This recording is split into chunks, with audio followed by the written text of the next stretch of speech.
आनंद विहार से जैसे ही ट्रेन आगे बढ़ती है, साहिबाबाद में ट्रैक ऊपर आ जाता है। अब साहिबाबाद स्टेशन पड़ेगा और साहिबाबाद स्टेशन के बाद यह ट्रेन हिंडन नदी को पार करेगी।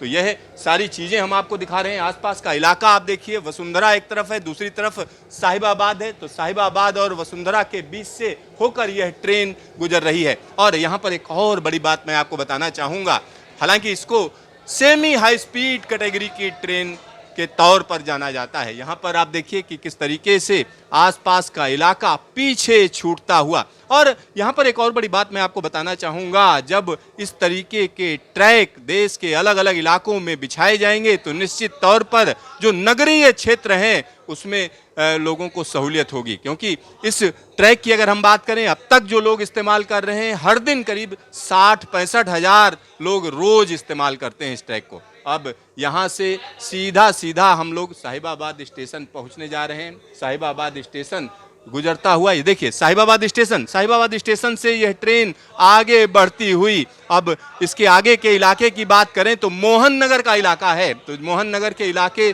से भी हम आपको रूबरू कराएंगे और सीधा सीधा वहाँ से होते हुए गाजियाबाद के अंदर यह ट्रेन प्रवेश कर जाती है। अब यहाँ का जो इलाका है, अगर हम उसकी बात करें तो ये वसुंधरा का इलाका है, और आसपास के दूसरे इलाकों की बात करते हैं तो ये साहिबाबाद, दूसरी तरफ साहिबाबाद आपको दिख रहा है, और उसके आगे मोहन नगर का इलाका है। और इस जिस इलाके की हम आपको दिखा रहे हैं इंडस्ट्रियल इलाका है, साथ ही साथ यहाँ पर भारतीय रेलवे का ट्रैक भी होकर गुजरता है। भारतीय रेलवे का ट्रैक आप देख सकते हैं, और कहीं ना कहीं एक बड़ी कनेक्टिविटी दी गई है। ये पूरा का पूरा ट्रैक जो जिस पर इस समय चल रहे हैं, ये एलिवेटेड ट्रैक है। और यहाँ पर एक और बड़ी बात मैं आपको बता दूं, इसको कहीं ना कहीं 180 kmph की रफ्तार के पर इस पर टेस्टिंग हुई है। 160 kmph की रफ्तार पर इसकी परमिशन दी गई है, यानी ये जो मैक्सिमम स्पीड है वो 160 kmph की हो सकती है। साथ ही साथ यहाँ पर डिब्बे के अंदर की बात करें तो जगह जगह स्क्रीन्स लगी हुई हैं जिसमें तमाम इंफॉर्मेशन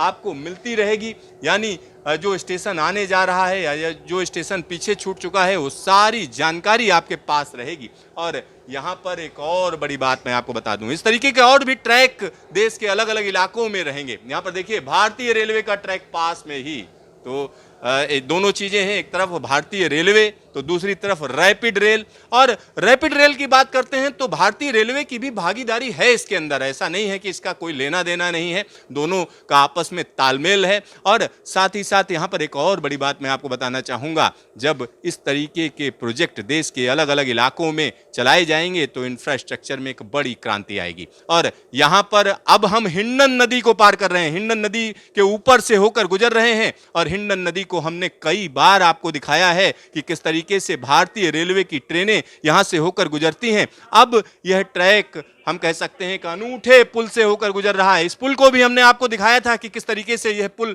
बनाया जा रहा था, तब मैं यहां पर आपको लेकर आया था कि किस तरीके से इस पुल को बनाया जा रहा है। और उस पुल के ऊपर से गुजरते हुए, यानी जब यह पुल बनाया गया था, अब जब इस पर तेज रफ्तार ट्रेनें चल रही हैं, दोनों चीजें हम आपको दिखा रहे हैं। साथ ही साथ आप यहां पर मेट्रो को भी देख सकते हैं, एक ही फ्रेम में मेट्रो को भी देखिए कि किस तरीके से मेट्रो भी नजर आ रही है। अब हम सीधा सीधा गाजियाबाद स्टेशन पहुंचने जा रहे हैं। तो गाजियाबाद स्टेशन आप देख सकते हैं कि गाजियाबाद स्टेशन पहुंचने जा रहे हैं। और गाजियाबाद स्टेशन के पास की अगर हम बात करें तो गाजियाबाद स्टेशन के पास में ही मेट्रो स्टेशन भी है। तो नीचे से मेट्रो और ऊपर से रैपिड रेल, ये देखिए आपको हम मेट्रो भी दिखा रहे हैं, साथ ही साथ यहाँ पर रैपिड रेल का नज़ारा भी दिखा रहे हैं। नमो भारत का यह अनूठा दृश्य हम आपको दिखा रहे हैं। हमारे तमाम दर्शक यह दृश्य देखना चाहते थे, अब हम गाजियाबाद के अंदर प्रवेश कर चुके हैं, और यहाँ से जैसे ही आगे बढ़ेंगे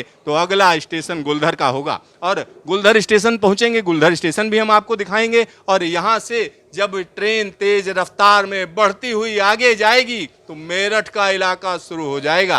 तो एक बड़ी कनेक्टिविटी। यहाँ पर एक और बड़ी बात मैं आपको बता दूं, जब इस तरीके के रेलवे प्रोजेक्ट जो बनाए जाते हैं उनका सीधा सीधा उद्देश्य होता है कि इलाके के लोगों को सीधा सीधा फायदा पहुंचाना, उनको सुविधा देना। क्योंकि मेरठ हो, पानीपत हो, बावल का इलाका हो, गुड़गांव का इलाका हो, इन सभी जगहों के लिए प्लानिंग की गई थी, एक लंबे समय से प्लानिंग थी। लेकिन पहला रूट जो कि 82 किलोमीटर लंबा रूट है जिस पर मैं चल रहा हूँ, यह रूट अब पूरी तरीके से तैयार है, अब पूरी तरीके से तैयार है। इसका हालांकि पहला जो एक हिस्सा था उसका उद्घाटन हो चुका है, उस पर ट्रेन चल रही है, लेकिन अब सराय काले खां से सीधा सीधा मेरठ के बीच में ट्रेनों की आवाजाही का नया सिलसिला शुरू होने जा रहा है। खुद प्रधानमंत्री नरेंद्र मोदी इसका उद्घाटन करने जा रहे हैं। और मेरठ मेट्रो की अगर हम बात करें तो मेरठ के लिए मेट्रो की सौगात, और वो भी रैपिड रेल के जरिए। सोचिए, नमो भारत ट्रेन और साथ में मेरठ मेट्रो, यानी मेरठ में एक बड़ी क्रांति होने जा रही है, और एक ऐसी क्रांति जो इंफ्रास्ट्रक्चर को